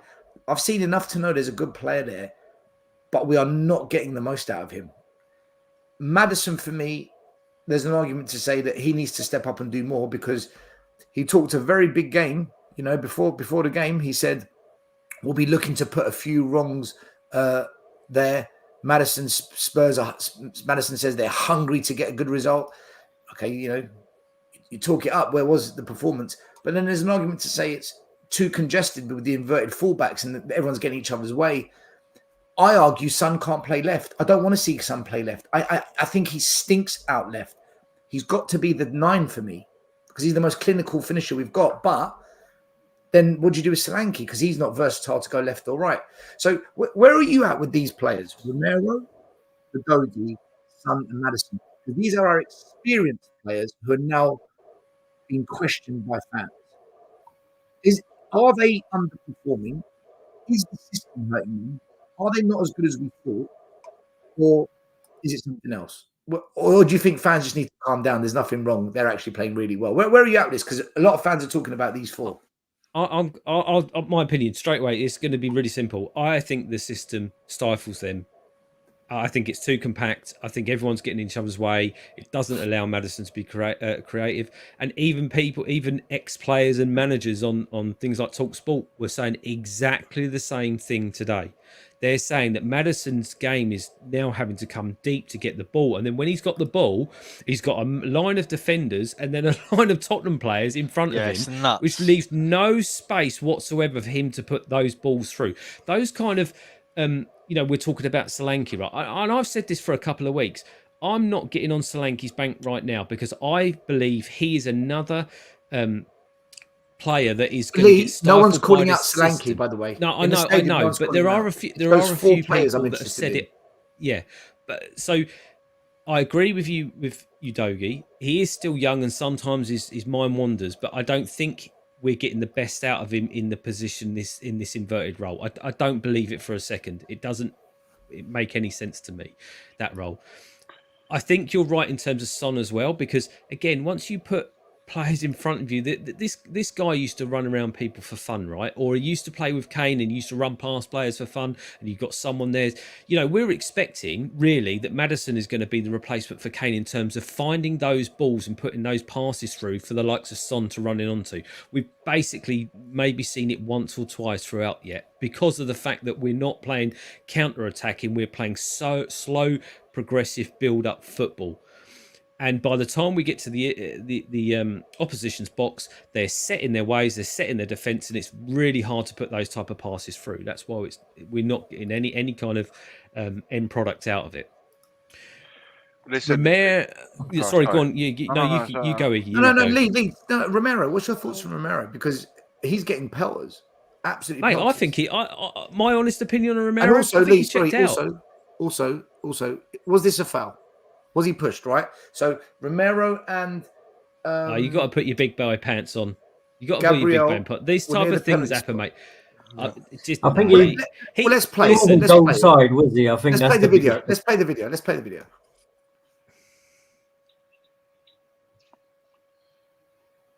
On the penalty spot. They're about to make the run into the box. There they go. He's lost him. He's run the wrong side of him, and the push is irrelevant. He's lost him. He was on the wrong side of him. Thank you to our cameraman JP for grabbing that live footage for Tottenham away. Yeah, thanks, cutting edge journalism there. But you know what? Play again. Kind of when that corner came, I had a feeling something was going to happen, because you watch. He runs around the back of him, and he's just lost. He's just lost him. Yeah, but he still gets pushed in the back because he stops. He should be going with him. He should have his arm like that. He should have his arm on him there. Trying to keep him that side of him. I'm sorry, that's lapse defending. Irrelevant of the push. Can I? I want everyone to watch something that I spotted. Okay, so coaches hat. I'm watching a goalkeeper already. Watch what happens when Romero goes. Gabriel goes. Now Romero's lost him. But then what Romero does is he stops, and Gabriel is literally touching him. So now he can't get the elevation to header. At that moment, that's when he pushes him away. He doesn't push him when Romero's away. It's when Romero stops running and Gabriel keeps running. It's almost like he bumps into the back of him. At that point, he pushes him. Like, watch the point he pushes him. They're tight. That's why I think it's a foul. Romero could have jumped up and headed the ball, right? He could have, but he got... Yeah, correct. Yeah, he could have jumped in here. Look, the point he pushes him, they're touch tight. He makes room for himself to get a header. Yeah, that's why it's a foul for me. And at the end of the day, still, VAR are there.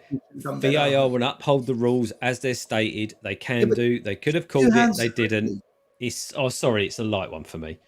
Even if it means that we drew 0-0, it's a light one for me. No, fair enough. I wanted your opinion. That's all. I just wanted to get your opinion on it. I don't know, man. It just seems to have lost him. It's as simple as that. He lost him.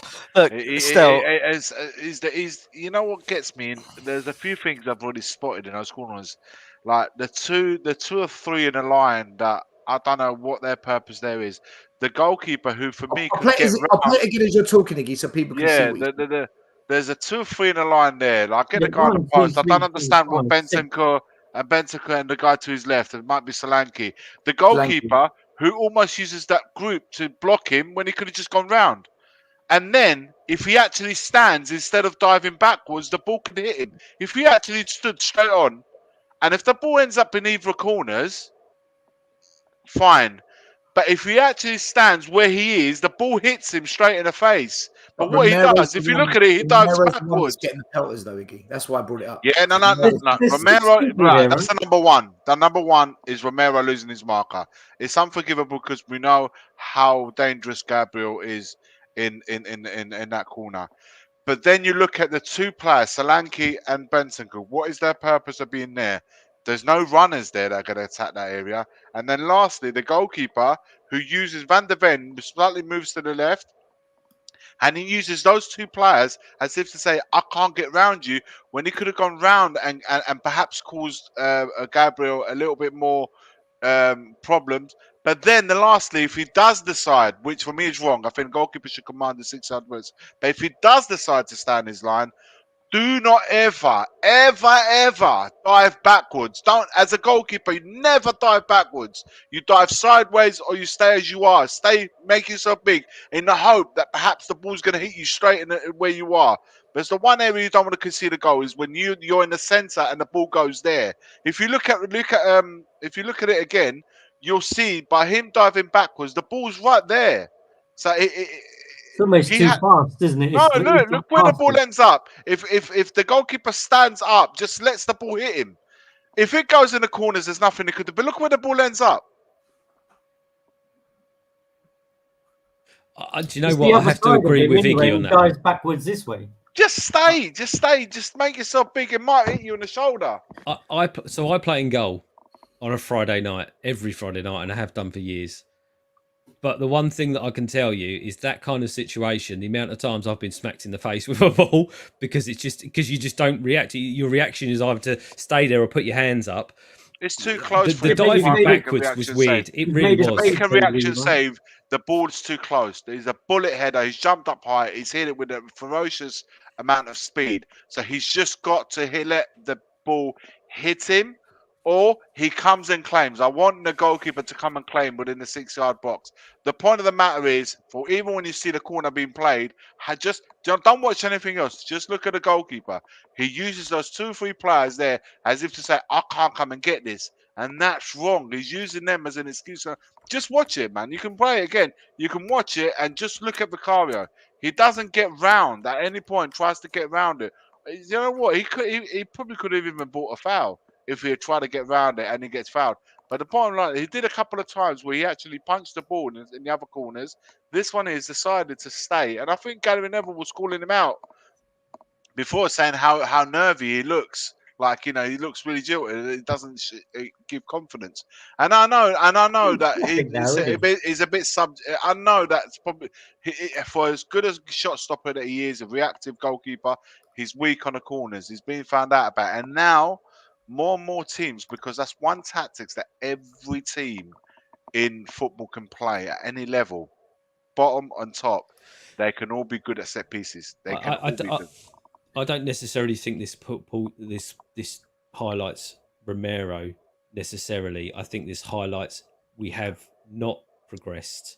No, we haven't done from set pieces. We haven't at all. We had a couple of weeks where we didn't let anything in, and then it's coming back again. The priorities are there again. So. Romero for Argentina, that goal doesn't happen. It's as simple as that. In regards to Maddison, we've spoken about it. We know what the issues with Maddison. Maddison's a good player, guys, but he's playing 60 yards away from goal. It couldn't be more ineffectively tried. And I agree with Son. Son is at that stage of his career now. He's no longer a left winger. He's got the short bursts, but he hasn't got the stride to get in beyond the quick fullbacks that there are nowadays. But he's very quick in making a decision in terms of finishing, like Ronaldo is. He's once he became not a winger anymore, he starts playing the middle. He became very rapid in finishing. And Son's has that. It's in him. For me, he should be playing alongside someone else. I don't think Son should be playing as a lone forward. I think you're right, still. We should be playing with 2 forwards. Use the wing backs to be wing backs. I think he gets the Do best out not of play. Son and Our Solanke. wingers are fucking shit, so there's no point using those You know wingers. what? For me, their strengths, We've played, Arsenal's strengths were on the wings, and our weakest point on Iggy, Sunday we've played the is same formation and the same tactics yeah, for there's nearly nothing new. every There's nothing new single in game. interpretation. You're right. There's nothing new, not only in the players that we play, in the tactics that we play, but even in the way that we interpret in the game is no Yeah, different. It's like no different. watching the same film. Doesn't matter who Yeah, the opponents over and are. We over don't again. Yeah. adjust. We don't adjust to opponents. Even you know what thing is, I can understand you trying to play absolutely the way you want to play. You want to dictate against teams that you are clearly superior. But when you're playing against a team, even though Arsenal weren't full strength, they're still a very good side, very strong side, and very solid side who are in a journey Do you where know what? even if they have 1 or 2 missing, We're all they're big. still but they still have play. But you got to look at the context though. They are solid. They've I'm acquired shaking confidence, my head. and I'm shaking. No, it's they, not. I'm shaking they my head have because acquired. when Conte was manager, we were all saying, "Go for it at the back. Nope. Go for it at the back. Go for it at the back." Now Andy's Yeah. here. Go for it at the back. Go for it. At the back. But the major difference is, I'm only though, basing it. But like any Yeah, no, coaches, I agree. like any coaches, I'm not saying I'm a coach or I'm a manager, but I understand play. The first thing that you look at, this was what I do, guys. I look at where are my best players in this team, and I see I've got 3 quality centre backs. 3 quality centre backs. I've got Udogie and Porro who love to attack and bomb on wide areas, but also not very solid at the back. So where would I logically try and play them as wing backs? Do I have any good wingers? Not particularly. And I've got Son, who's a really cool finisher, really good finisher, composed in front of goal. And Solanke, who was played really well, scored goals for Bournemouth. Right, these two need to play together. At least try and play them together to see if they can get some chemistry going. Also, by having 2, you don't have 1 referring point, but you have 2. So the responsibility of scoring goals is shared because we don't have a lot of goals coming from midfield, which is another thing I would spot straight away. So I want to play that midfield a little bit of solidity and try and give Maddison the freedom to work between the lines. It's not hard, man. It's not hard to see where your strengths of the players, your strongest players need to play in the strongest positions. That's exactly what And Ian also, said last night. Ian said the same thing. I just want to ask JP something. in their favour, they're also, you want to bring their qualities out. Porro and Udogie, could you imagine as win backs? They'll be like, fuck, yes, finally. And that's the number one thing, is getting the players on board. You've got to get them excited and get them on board of where they want to play and get them excited in the position they're going to play in. The moment that they're not happy about where they're playing, if you see Maddison coming off in the 60th minute when he's playing 60 yards on the go, you took me off. We're not even playing it. We're taking me off to go and put Werner on. Come on, man. Respect me, bro. That's exactly what we would have been thinking. Respect me, bro. JP, I want to ask you something, right? We were both at the game yesterday. It looked to me, and I'm sure on TV it might look similar, but it looked to me, JP, because we get to see the whole pitch in one go. On TV, they kind of, you see when roughly the ball is. It looked to me, the amount of times Vicario got the ball and there was a quick throw or a quick pass. We got the ball in the middle and there was a quick pass left or right, or we tapped down the wings and Johnson had gone, or what's his name? Son had gone, and that pass was on. Do you find that our decision making and our passing is slow and too many touches to end up doing what they could have done on the second touch? Because I find that with Spurs under Ange, I don't think we play intensive. I don't think we play intensive football. Well, I mean, it's slow. It also seems, as you said, their decision making, because it's almost like they don't know what to do when they get the ball. Because what invariably seems to happen is we always seem to want to put it down and play it out from the back, right? Vicario will kick it out, give it to Romero. He'll take 2 seconds. Someone's on him. Everyone's just closing him down now. Everyone's closing all of our players down. Suddenly they don't know what to do, and then they panic. And it's almost like they just kick it out. Where you go, if that's not working, then just let Vicario kick it long. But there's also lots of times when there is a ball available down the lines, and it's just not played. There's hundreds of times the ball ends up at Romero's feet, and he's very slow at getting the ball out. But what I will say is on the flip side, and I think Lee or Maz mentioned it earlier, was that every time they get the ball there and they look up, it's like literally no one to pass it to. There's not that much movement. Oh, it's so static. And JP, I do see honestly. players hiding behind defenders. Literally. You look at it like anywhere else you go, what's the first thing they say? When someone's got the ball, give them a couple of options. We don't Move bust away. a gut to Make get a forward, play. do we? You don't see us flooding forward, like busting a gut to make those runs to feed the pass. Well, the pass see, again, in the forward line, do you? I would go back to the formation and the way he wants to play, right? He kind of almost wants all of them to push up as a unit. And like you were talking about Udogie and Son just now. Udogie seems to be someone who's quite happy to run up to the penalty area. When he gets to that point, it's almost as if he has a mind blank. He doesn't know what to do. So it's kind of, okay, I'll turn back or I'll play it sideways. He doesn't play Son up. He doesn't play the ball to Son quick enough, Udogie. He seems to hang on to the ball, like to run with it. And then that's him. That's another person there, right? Maddison, I think, kind of like Lee covered it, and I've said it like millions of times. I think he gets smothered up there. So he's already congested. With Son, I think the problem is, what's Son good at? A bit of space, get the ball through to him, let him run through on goal. All of our players are in their half. There's no space for him to run anymore. He literally hasn't got any space to run into. So he's screwed on that side. Udogie's running there. He's making it even as another person in Maddison's spot. Maddison dropped back. I can't remember who. I think I heard Sava say the other day. When he was at Leicester, he'd get the ball, he'd look up, he'd have a winger bombing this side, a winger bombing that side. He'd have Vardy on the edge, ready to go. He had options all over the place. Let me ask you guys a question, right? When you look at the players we've got, so we've got quite a few wide players that have got a lot of pace, not much skill. We've got a midfield that technically isn't bad. Basuma, Bentancur, Maddison technically aren't bad players. Technically, I think they're good players. But whether their decision-making is good enough or not, we've got two players we know can score, Solanke and Son. Do you think that we're better suited to maybe trying to absorb a little bit of pressure and being a counter-attacking team instead than trying to be this possession-based team that pins teams in and tries to find an opening and score? Do you think maybe the philosophy doesn't suit the kind of players we've got? Or do you think, no, look at our possession stats still. It's just a matter of time before we click up. Possession means nothing if you're not scoring and winning games, though, still. This is the issue, right?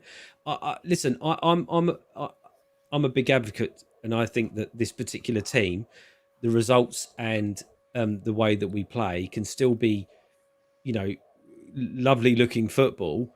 I just don't think this style suits, and I don't even think if you get world class players it suits. I think it's immature for the Premier League the way that he plays. But I've given up talking about formations, different players, because at the end of the day, it's quite obvious that this guy is as stubborn as they come, and he will never change. So I just can't even be bothered to talk about different formations. Sava did a thing earlier with Kuva that basically put a different team together, and I looked at it, I went, yeah, I'd have a go at putting that team. I'd put that team out in that formation, give them a go. But what's the point in talking about it? Because it's not going to happen. Is it just stubbornness, Lee or Maz, in the fact that surely you, as a person who's doing your job, you look and see it's not really working. So you kind of look to change things, don't you? Like you tweak it here or you tweak it there or you do something like that. How can a Premiership manager of quite a big... Well, let's not call him that. Let's call him what he is. That's his job title right now. He's a manager of a Premier League team. Surely he should be putting in his own homework to try and change stuff or picking up on some of those mistakes that keep happening. Yeah.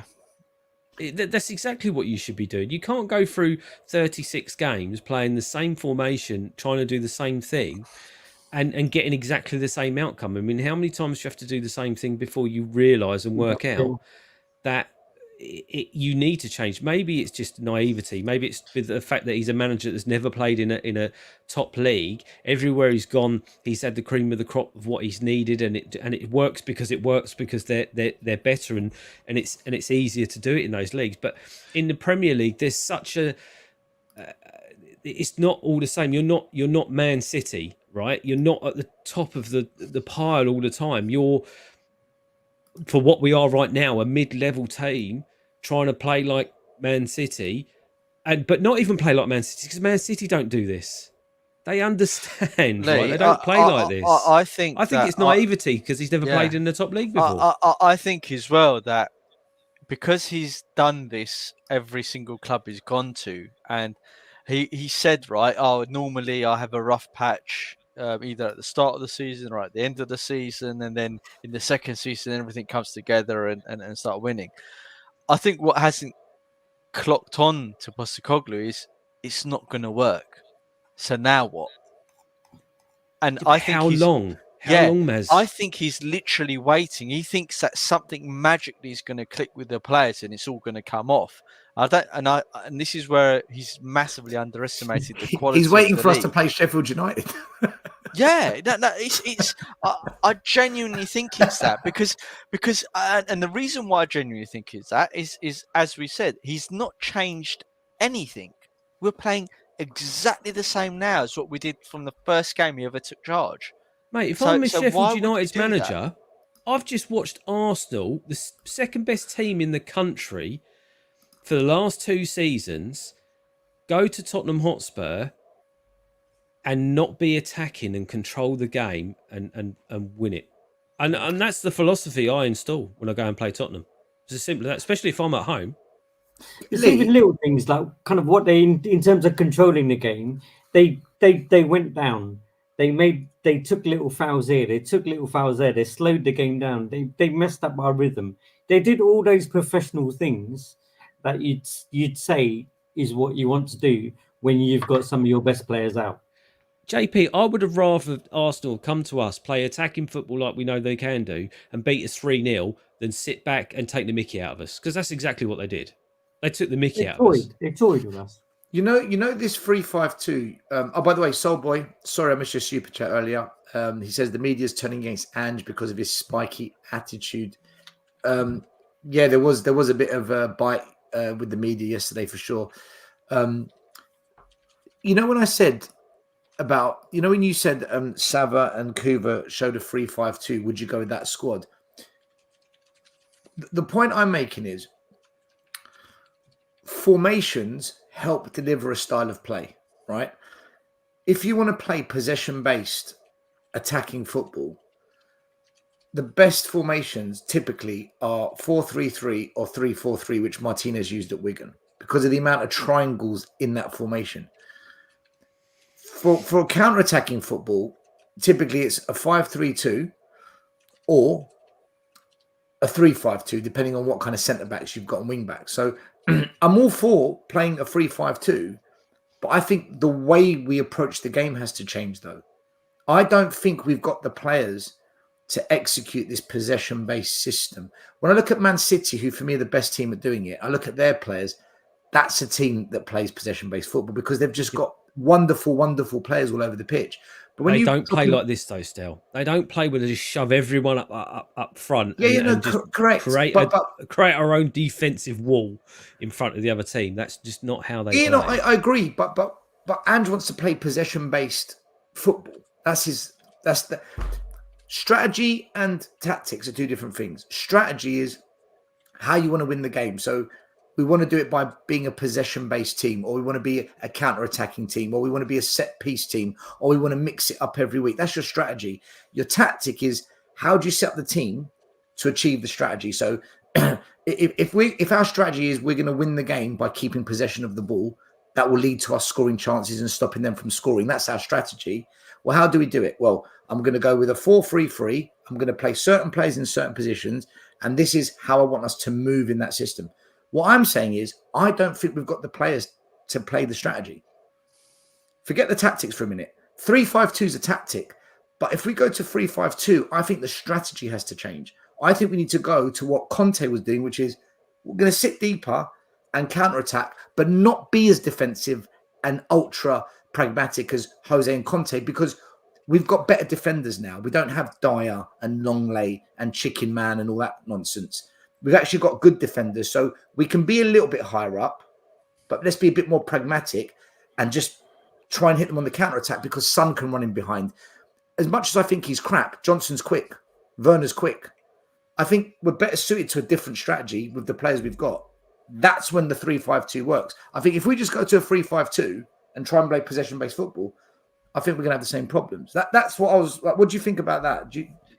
Because Ange will play. Sorry, go on, Iggy. No, all I was going to say is absolutely bang on. You have to play 10, 15 yards behind to allow those players that you're talking about, Udogie, Polo, they need the space to run on beyond. Could you imagine Arsenal playing that high up? What would they need? Saka and Martinelli, two players with pace.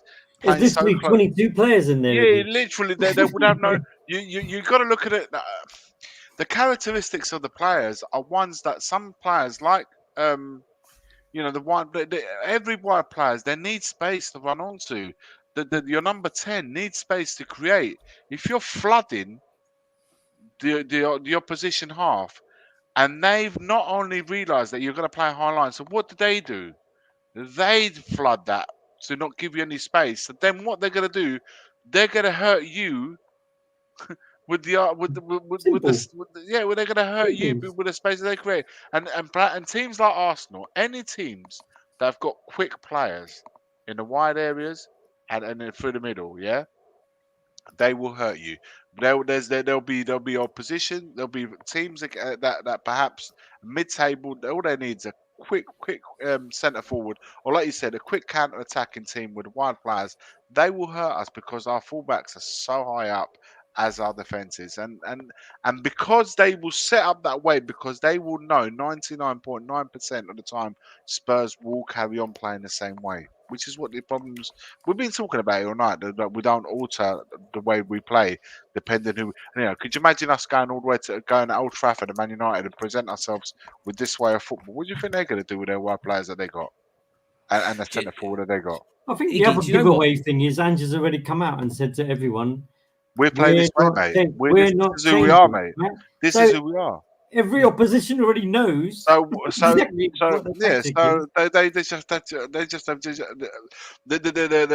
teams that perhaps who have a little bit less quality will know exactly how to set up. And like I said, they have to, if they can really say, you know what, we're playing Spurs, we really need to make our corners. Make it, we need to really hurt them, and they're shaky at the back. So you might play three centre halves, or what a lot of teams are doing at the moment with the playing. Have you noticed what Aston Villa and a lot of the teams are doing nowadays? They're back four. They're all playing with four centre halves because they want to capitalise through corners. So Aston Villa are playing with a back four, and they're all centre halves. Villa play very risky football, though. They got away with it. But what I'm saying to you, still, a lot of these teams are now starting to play with not fullbacks, with four centre halves running across, because they want to capitalise on set pieces to hurt them. You can't go out there with two centre halves. You can go out there with three or even four centre halves. Drop a couple of the little ones, the right winger and the little centre midfielder at the back to cover, and they go up. So a lot of these teams are starting to do that. So against us, you'll probably start seeing that they will play four centre halves instead of just the two. So listen, what I'm saying is, depending who you're playing in, you tweak. I'm not saying you have to completely lose your identity, but you tweak how you play depending on your position. You have to also adjust a little bit to how the opposition are. We don't do that. It's a game of chess. They need to adjust to us. The problem is they are adjusting to us, and at the same time they're hurting us as well. But they're not only doing that, but I'm also taking points away. Sorry, mate. Go ahead. I was just going to say, Iggy, if we go to commentary on Wednesday night, play the same way as we do, have 70% possession, have 25 shots, but even if we just win it by one goal, a sneaky goal or something like that, questions have got to start to be asked. You can't go to locker commentary and do exactly the same thing as you've done to Arsenal. Otherwise, you're never going to get anywhere. You wait until the Liverpool's come round, Man City's come round. It's going to be the same story. I think that's the mindset he's trying to get into all these players, though, Lee. And I think Maz was saying it earlier. It's the same. You know what the If- problem? If it's the players, then it's That's never just- going to work. If it's the that's just what tactics, he wants you us haven't to got the do. players. You're not going to get the players in, are you? Because he's not going to spend the money Biggest issue for is those not only top players. not only our style of player trying to be forceful and playing in opposition half.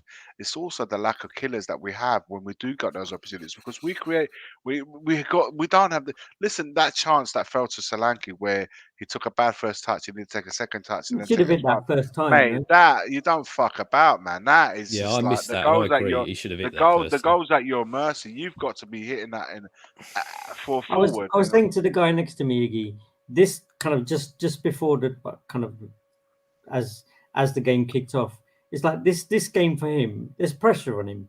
He's coming now. We were said He's that coming as the the main man. worry He has was to that we're score going to put goals. too much pressure on this He has geezer to- coming into the He side. literally has to hit the ground running and score goals.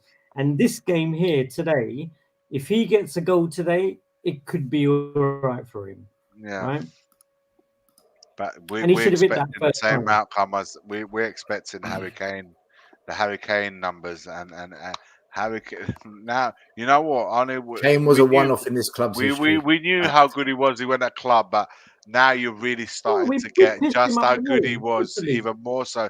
Even more so when he ain't about. You realise how important he was. Let's move it on. I just want to say a big thank you, smash the like, everyone, to all of you watching the show. We had over 700 people watching live throughout. Unbelievable. And we had over 1,000 yesterday. Who would have thought 5 really hot-looking men talking football would appeal to all of you out there? Who would have thought that? Who would have thought that? Debatable. So, no, I meant bald. Sorry. Ball. I'm joking. And Top don't row, worry, top Naz row. and me will get there soon. Top I'm row, getting there. the ball in the top row. You couldn't even make it up. We're all on the top row as well. No, but genuinely, guys, thank you so much, all of you, for tuning in, watching Tottenham Way. I hope you engage with us and you enjoy it as well. That's what it's all about. Just got another super chat came in from Lohonolo. What a name! Sorry if I butchered that. Are these Leolo Honolo Mokotelli. I hope we said it right. Much better than me. Mokotelli. Are these players and signings or Spud signings? We're not Both. called Spuds, we're called Spurs, so clearly you're not a Spurs fan. But go back to the beginning of the show. We had a discussion about this for about half an hour, Leonlo. So we did cover that. Just hit the rewind button a little bit. I just want to finish off the show tonight by quickly discussing Wednesday night. We've got a live show late, Coventry v Spurs. Make sure you tune in. It's going to be the Carabao Cup. Now, last season, we crashed out the Carabao Cup to Fulham, 9 changes. We all went ballistic over it and basically cost us the only realistic chance we had of winning a trophy last season. We've got Coventry away. Now, Mark Robbins is a good manager. He's doing really good things with Coventry. They should have knocked out Man United in the FA Cup last season. This isn't an easy game. They're going to be up for it. The Coventry fans get behind their team. Good manager. They're not a bad side at all. What do we do? Do we make a couple of changes? Do we make lots of changes? Maz has gone. Maz is gone. Maz is We gone. don't change, mate. It's who we are. But look, why do I try? Why do I even try to pretend? Well, I know what's going to happen. But look, it's live on TV, by the way. This is live on Sky. No, They know. But like, what we don't want is for it to be a tight game where it goes to 1 goal into extra time penalties. We don't want that, especially with Brentford. We've got them on Saturday. What do you think? Look, forget tactics, formations, and all that. I'm talking about team selection. Does he play his best 11? Or does he say, no, I've got to bring in Basuma back. I've got to bring in Gray and Bergvall. I've got to let Dragusin have a run out. I've got to play Spence. Otherwise, what's the point? Because these players, if we get injuries, he's going to call on these players at some point in the season if we have injuries. And if they're not getting any minutes, we can't expect them to randomly come on the pitch in December and do well. They need some game time. But at the same time, we can't crash out this cup. So what do we do, guys? What's the right thinking for this game? 3, maximum 4 changes. Keep your core. Make 3-4 changes to freshen it up a little bit, and keep the fucking goalkeeper in goal. Do not change your goalkeeper. Yeah, no Foster. There's no I Forrester. never get that. I I think never just get a why couple of people change tweets the there. goalkeeper. Kind of one thing I'd say is I disagree with Lee. and not drop Romero or rest Romero, it's Van der Ven we got keeping Cotton Wall, because you need to protect those hamstrings as much as possible. So I would rest him and let Romero and Dragusin play. I think I would put in that Archie Gray, because generational talent, man. Plus, we've bought this kid. Apparently, we trust him. He's one of our main signings of the summer. Get him in there. Listen, JP, I hope he does. I hope he does get time. I think he needs minutes. It's the same level that he's used to, right? He was at Leeds last year. The level, as long as you don't. Yeah, as long as you don't chuck all the youngsters in at the same time. No, there's a warranty for it. So if you're going to put Gray in, you've got to put kind of Madison like Basuma next to him, or Madison Basuma or someone. Like Exactly. But this is the perfect time to give, as Iggy said, I don't think more than 3 changes. I think one of the central defenders will come out for Dragusin, because we've got another game. Is it Saturday or Sunday? Saturday. So we've only got 3 days for the next game. I think it will be Romero, because he was one of the last ones to come back from international duty, and I think he was tired. Apparently, he was tired. So maybe give him a time off. But you might be right; he might decide to do Van der Ven. But I'm pretty sure Dragusin will come in, and then I think either Bergvall or Gray will come in. But I think the rest of it will be similar, because we can't even say that like Odegaard. He's played just as much time as Johnson and that, really, isn't he, in the last few games? So I think it would just be a case of who does he start with in those positions. Maybe Son will get a rest and he'll put Odegaard on one side and Johnson on the other. That'd be an interesting one, Lee, because you go, would he play Odegaard to give him some proper game time, or play Johnson to maybe give him a bit of courage? Still, what would you do if you saw Werner in the starting lineup? Lee, if I see him doing interviews, I get angry. Cartwheels, man. 165k a week. It's got to start. Perfect opportunity. I will personally start. I think Solanke should start as a striker, because he's not played at all this season. I'd start Odegaard. I'd start Odegaard. I'd probably go with. I probably would start Brennan Johnson, because he actually does well against the lesser teams. He does. He scores goals against the lesser teams. And then my midfield would be Bergvall, Basuma, and Madison. And the back 4 would be the same, except I'd start Dragusin. I don't know who I'd drop. The thing is, though, you know what happened. It's written. In fact, it doesn't matter. We'll go there. You know what? Even if I say this, someone will make a mistake and make me look stupid. We'll beat them 3 or 4-0. Johnson will get a couple of assists. Werner will get a goal, and then all of a sudden they're world class again. That's exactly what happened. Everything's rosy in the garden. Yeah. I actually think the next 2 games, I think will be okay. Although I said this about Leicester away, and I said this about Arsenal. So don't clip this, people, because it's going to be wrong. But I think we'll be okay the next 2 games. But I think we're in big trouble against Man United and Brighton. I think we're in big trouble against those 2 away. Our away record is one of the worst in the league, out of the top 10. So I think Man United away, if we get a draw, take it. Brighton, I think we lose. Brighton are good, and they don't have midweek. Brighton, they don't have no Europa games like we do. So I think we've got a Coventry European game between that as well, haven't we? Yeah, is that in the European game. 2. Yeah. I think we just get past Coventry by a couple of goals. I think we beat Brentford by a goal, and then United and Brighton, I've already written it off. So, but let's see. If we don't beat Coventry, I think we're in massive trouble against Brentford. I think our confidence goes to absolute shit. Yep. Absolutely. So who knows? One game at a time. Let's do a quick prediction. Quick prediction before we wrap it up. Iggy, Coventry Spurs, Carabao Cup. A 3-1 Spurs. Extra time or regular time? No, I don't think there is extra time, is there, in these early rounds? No. I don't even know the rules. Regular time. Regular time. Sorry? 3-1 to Spurs. All right, JP.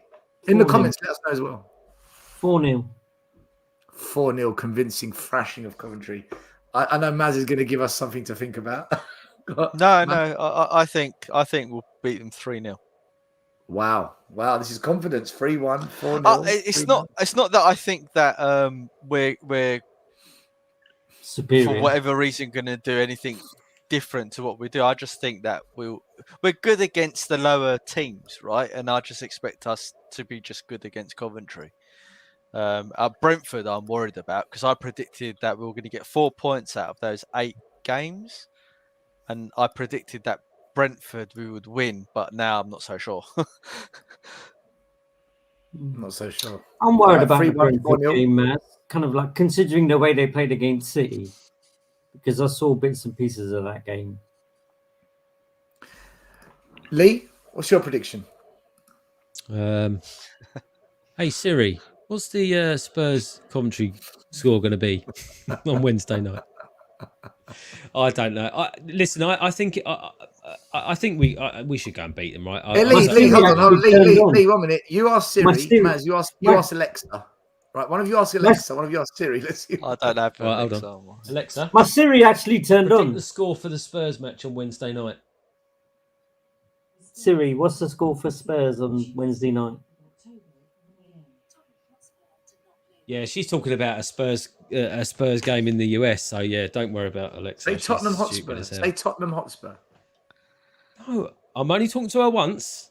I'm not talking to her again. All right, that's it. She's had one chance and she's cocked it right up. So no. You play hard What's to get. the prediction? I think it'll be. I Tottenham? think we'll win it 2-0. I think we should have Wednesday night. enough to beat them. And to be fair, when they played Man United was shocking when they played them. So I don't think I'll take that as a benchmark. 2-0 win should be easy enough, but we'll see. I think we're going to win, but as much as they're a lower level team, mate, we had some tough games last season away against the lower level team. So I think a very, very nervy 2-1 win for Spurs. Very nervy though. Look, we'll predict to win. Some of the guys in the comments are going pens, man.